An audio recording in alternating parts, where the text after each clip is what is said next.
Get out! Hello tankers and tankettes, welcome to a viewer submitted replay. This is from Mitch44, who I think is on the NA server, and he has sent in this, which is the T71, the Tier 7 American auto-loading light tank, which frankly looks like a toy, but it's pretty effective for all of its derpy looks. I think it's actually the T71 that we have in game, and it was based off a proposal.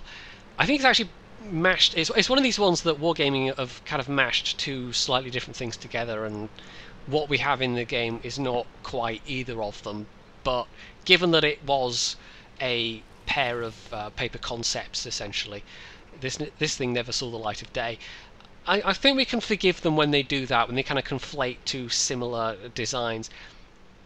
But it all depends on the resulting tank, of course. When they've done that for the Lerva, I'm slightly less willing to forgive them for that. But they have at least buffed that a bit in recent times. You'll notice from Mitch's setup, or I think we'll just call him Mitch actually, he's got a full passive scouting setup here. He doesn't have camo paint on his tank, but he does have a camo net, and he's also got binoculars. And it's not a bad tank for that. It's got a reasonable turn of speed, and it's probably one of the best, if not the best, Tier 7 light, but it doesn't have much competition. There's the Chinese Tier 7 light, which I understand is pretty good as well. I don't actually have that. And there's the 1375, which has a less good gun. It's got a less good mobility. It's really got less good everything, but it does go up to the 1390, which is pretty damn nice. The T71 is a bit weird in that, I mean, we're going to call it the American auto-loading line, but it's not really. It's only from Tier 7 upwards that it becomes auto-loading. So he's spotted this 2002D, and he's using the. He's effectively double bush covered here. You see where he's positioned himself. He's actually firing through that second bush that's in front of him. So he's not going to get spotted by the 3002D, but bear in mind, if there's anything else within view range that's only spotting him through that single bush in front of him, then he does run the risk of being spotted there. But fortunately, he gets away with it. Now, there is something shooting, though, because that Comet has been taking a couple of hits. So the Comet obviously got spotted, even though Mitch didn't. And Mitch, obviously, you know, he's in a light tank, so he's got that going for him as well. So he's just unloading a clip in the direction of that 1375. May or may not have done anything, but this carries enough ammo that it's not terrible to do that. It's not like the French lights where you have to be really careful. I think they get like 30 rounds of ammo at most. As you can see, this gets more than that. This is more like 50. I'd have to check it, but it's more. It's enough that you can afford to waste a few. And also, the reload is good enough that it's not going to screw you doing anything like that, especially not in these circumstances. So there's a prot down there, and there's a WZ-120, and I think he's just about to notice the WZ-120, and also a Chiri, because he immediately, he was looking for shots on the prot, but no, actually he now decides closing the distance with this Chiri and actually taking him out, there we go, is the better plan, because now they know that he's there, and the WZ definitely knows that he's there, so well, this is not good. He's only got really a Comet for backup here. There's the ISU and the friendly Chiri on the other side, but they are effectively alone and cut off because the enemy team, looking at the minimap, we can see that they have really taken control of that strip of town, and there's a kind of a pocket of friendly tanks up towards the north, but they are in danger of being surrounded. So they're having to defend themselves quite well. There's no way they're going to be able to help this end of the map. So they're concentrating on the Comet, who has actually come down to where Mitch has. Mitch is looking, again, to unload a clip on this T28 prot, because he knows that the WZ, well, we know the WZ's coming for him, but he knows he's got time to unload a clip before the WZ can climb that hill, and he's not going to take fire from across the valley. The Comet, however, is too slow to react. He just gets killed by the WZ, and Mitch makes a run for it. Now, he knows there's a tank destroyer down here. The prot may or may not be coming back towards him, but that's really a factor he can't, you know, deal with right now.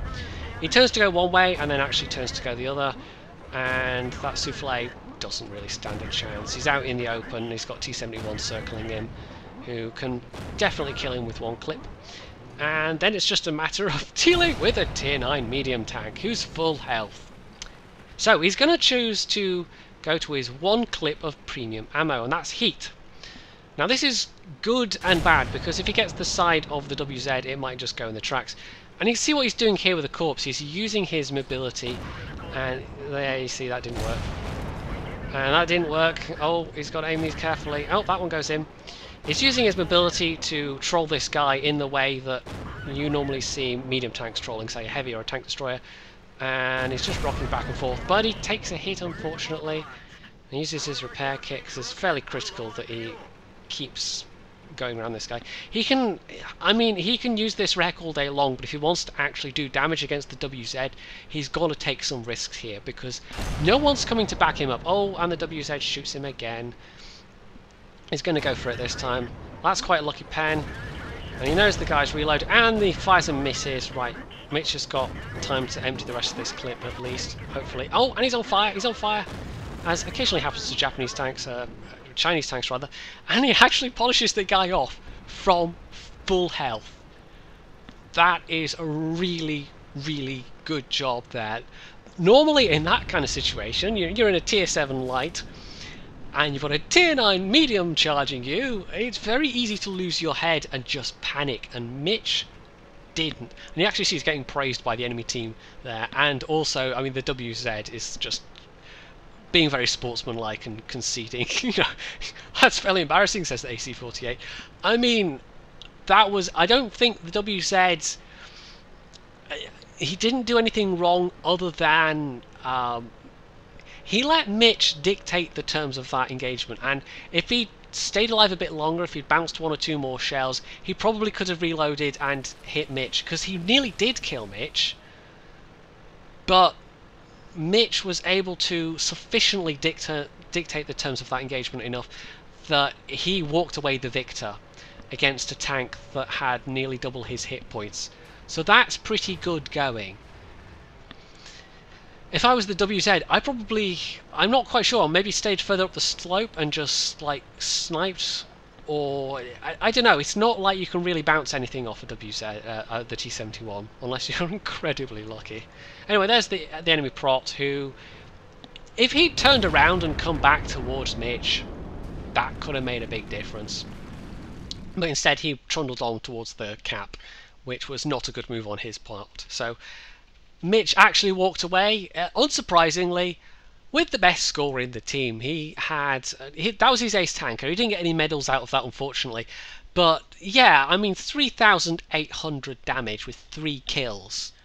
That got him 1,609 base XP, which the next best person on his team was an Object 704 with 4k damage, 4 kills, who had just under 1,100 XP.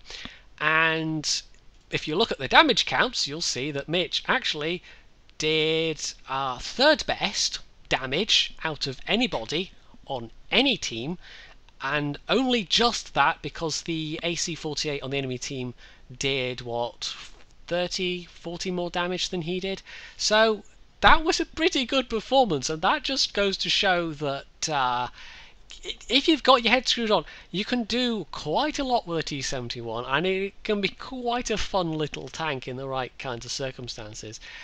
And I think you'd be hard-pressed to have a game quite as good as that in the 1375, just because the 1375's gun is a lot less good than this thing. And I think the reload time's probably worse as well, but I'm not certain about that. So this was, I absolutely think Mitch did everything right there. I can't really find too much fault with any move he made in that. And I don't even think the WZ was particularly, I don't think he was a bad player. I think he was just, maybe that illustrates the dangers of overconfidence in this game. And we've all experienced that. You go into an engagement thinking, oh yeah, I'll win this easily. Tier 7 light tank, what me worry. And instead, you lose all your health, and the tier 7 light tank walks away with the best score on the team, because he just outplayed you. So, that's always a danger. But, I don't know, if the other guy, if the WZ should happen to watch this, I wouldn't feel too bad. Just next time, make sure you're the one trying to dictate things, instead of letting them pick the battleground.